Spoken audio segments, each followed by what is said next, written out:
The City of Mandeville is a city of about 12,000 people, or just a little bit more.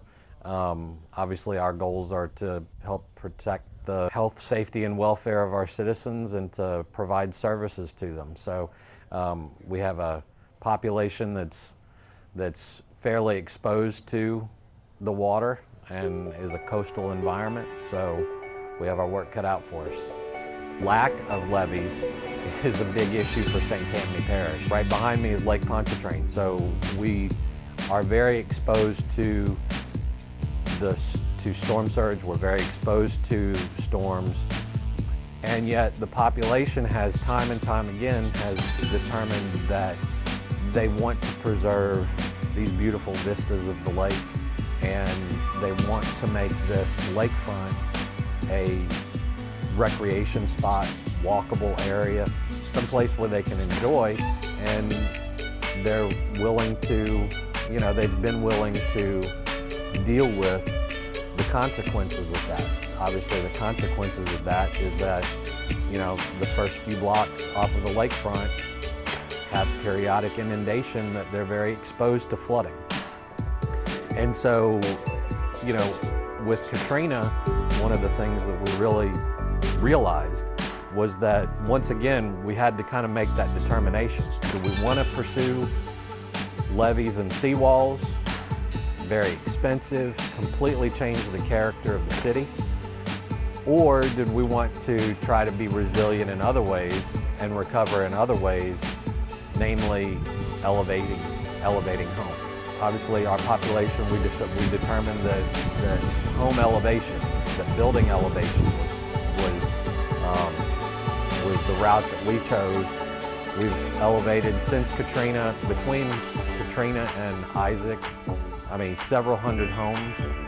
And it really had a huge impact in the amount of time that it took to recover from Katrina versus recovery from Isaac.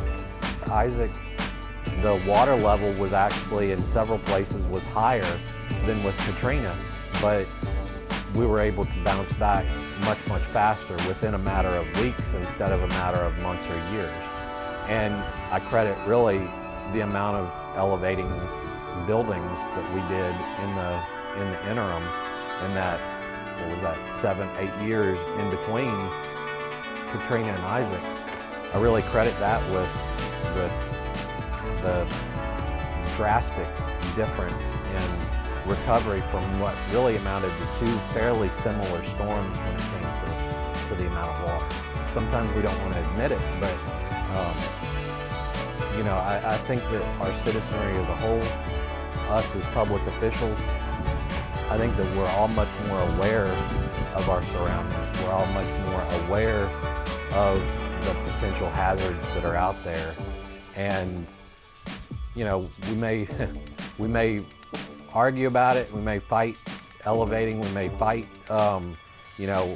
what we've got to do and some of the hard decisions that have to be made, but we all know what's going to happen. We all know, we've all been there. We've all been through it.